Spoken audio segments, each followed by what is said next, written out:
Welcome everyone, and thank you for joining us for our series of 10-minute video discussions with the IT security leaders of SecureOps. To get us started, we've chosen a topic that generates the most questions and interest: log monitoring and management. So let's kick this video series off with this critical topic and an expert in the area.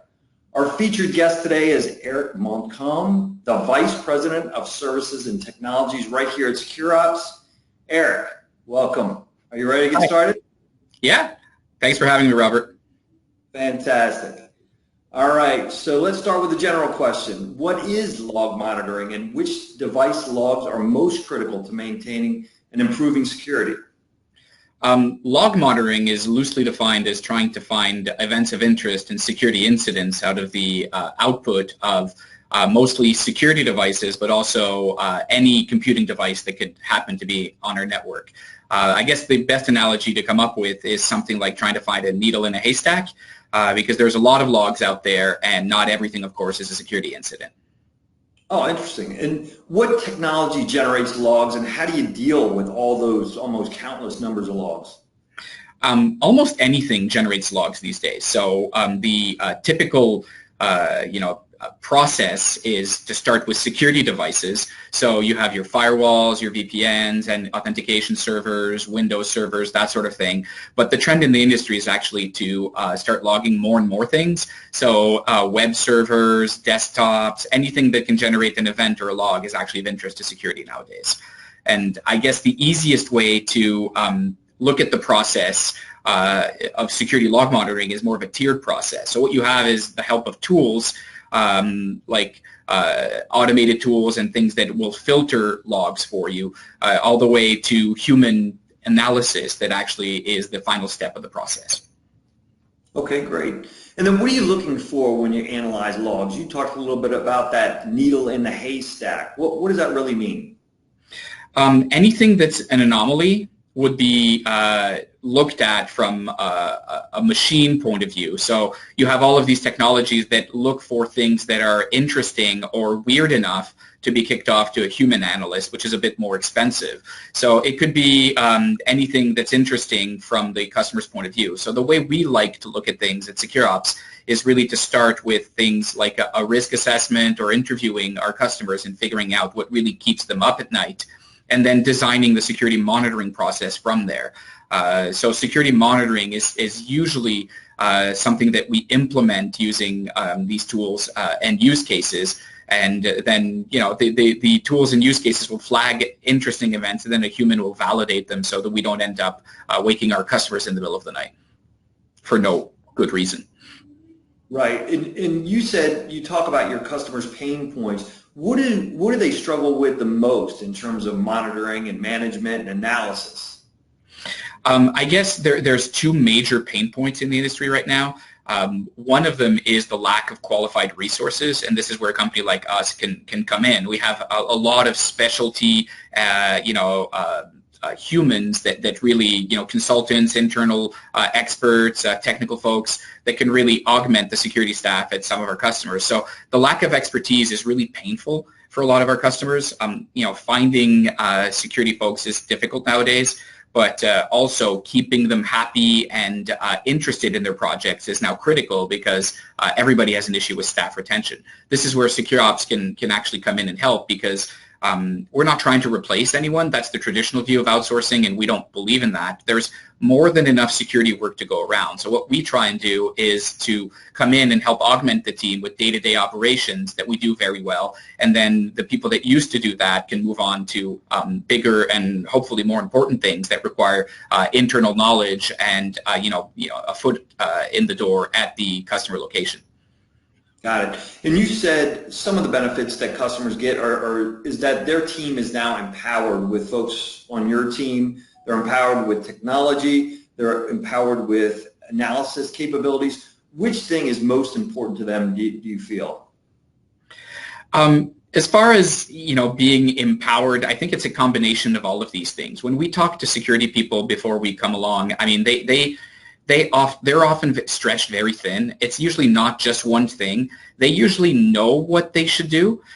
They know that their technology is not necessarily up to date and that their monitoring systems aren't configured properly. They don't have the right inputs and outputs into the system. They just don't have the time to really look at everything. So when we come in, we can customize the process and actually, help them along into that, maturity curve that everybody tries to move along, and hopefully make the entire security program better.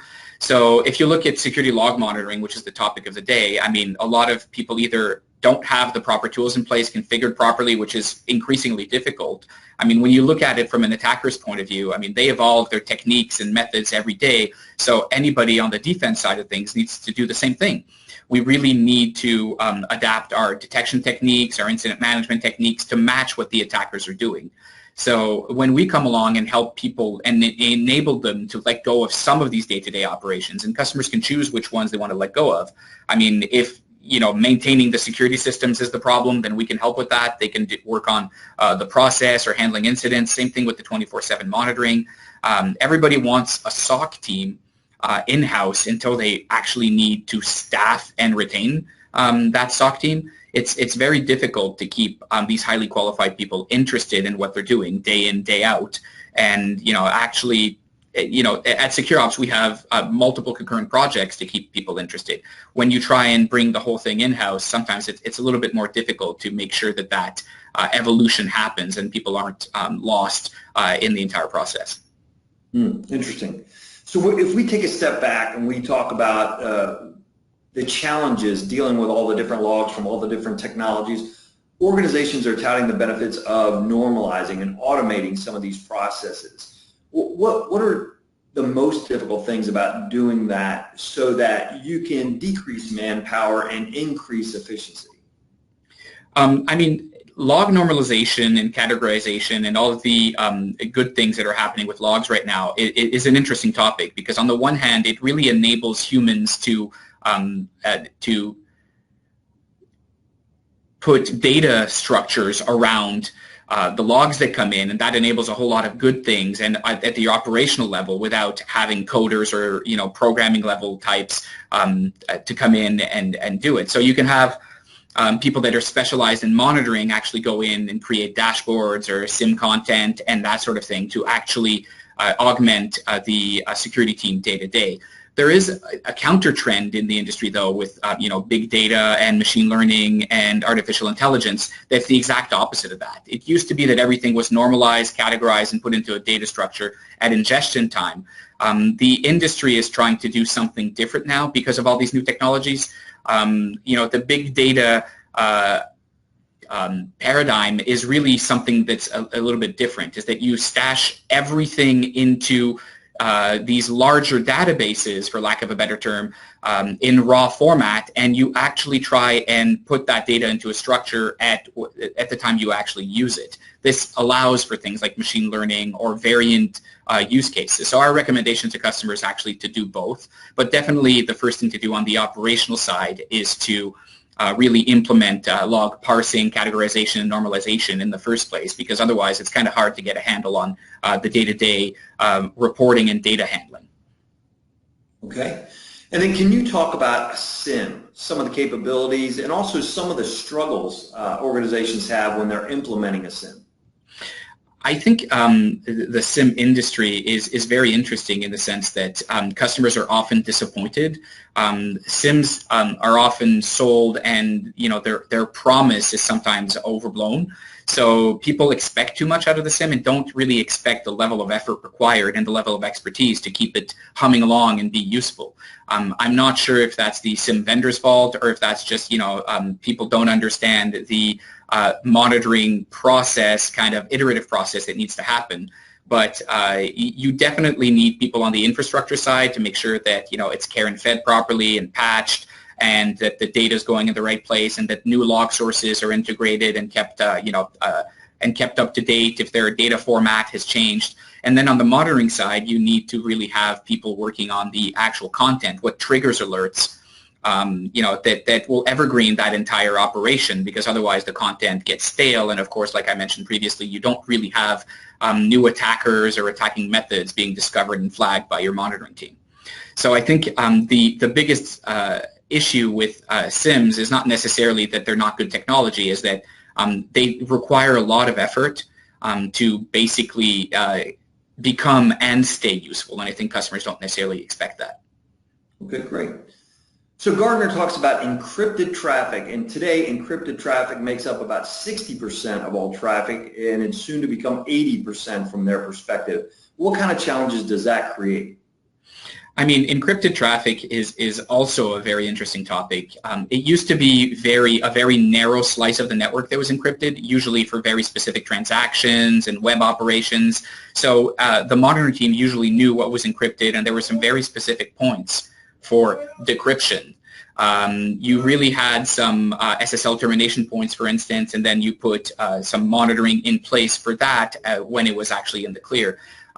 As we move to web appliances and web services and all of these various things in a cloud-first world, basically the encryption happens between the endpoint and the cloud. So that's almost everything, and if it's not almost everything already, it will be soon.